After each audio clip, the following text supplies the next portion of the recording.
Dioxide વાયુની એક અન્ય કસોટી જોઈએ. એના માટે આપણે પ્રવૃત્તિ દ્વારા સમજીએ કે કાર્બન ડાયોક્સાઇડ વાયુ કેવી રીતે બહાર નીકળે અને એનાથી આપણને શું રિએક્શન મળે. એક છોકરામાં જોડાઈ જાય તો અહીંયા આપણે શું લીધેલું છે? લીંબુ. આ લીંબુને આપણે શું કરીએ? બોટલની અંદર નીચોઈ દઈએ.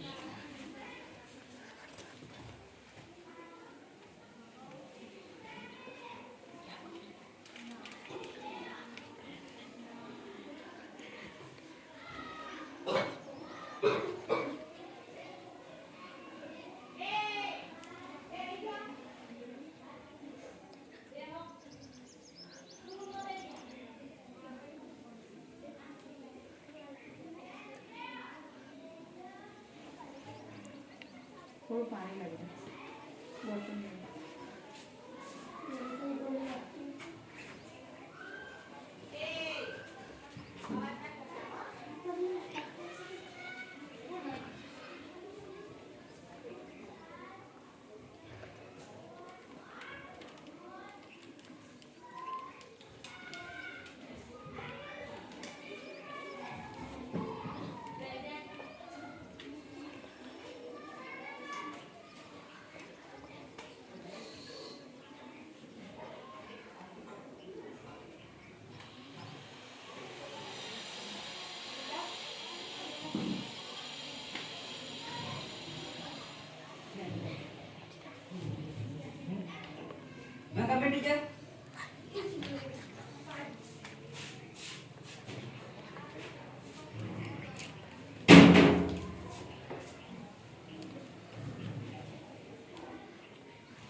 બોટલની અંદર આપણે શું નીચોઈ દીધું?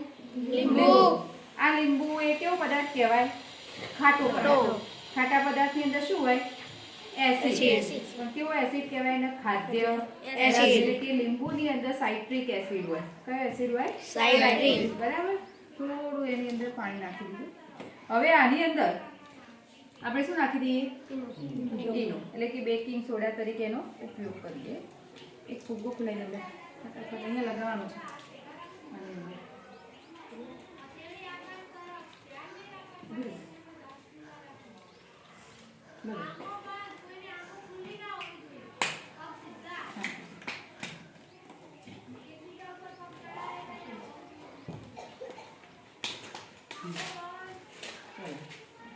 શું રિએક્શન થાય જોવાનું.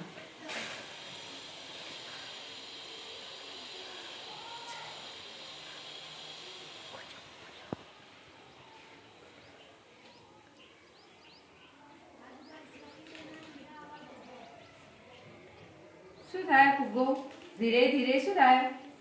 ફૂલે છે.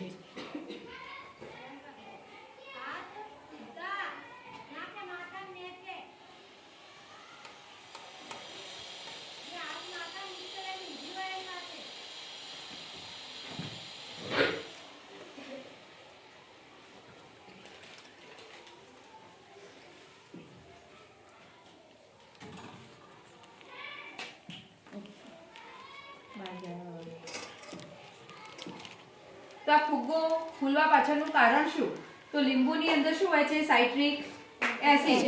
અને આપણે બેકિંગ સોડાનો ઉપયોગ કર્યો તો સાઇટ્રિક એસિડ અને બેકિંગ સોડા વચ્ચે શું થઈ? રાસાયણિક પ્રક્રિયા થઈ અને એ પ્રક્રિયાના પરિણામે કયો વાયુ ઉત્પન્ન થાય છે? કાર્બન ડાયોક્સાઇડ ઉત્પન્ન થાય. આ કાર્બન ડાયોક્સાઇડ વાયુના કારણે ફુગ્ગો શું થાય છે?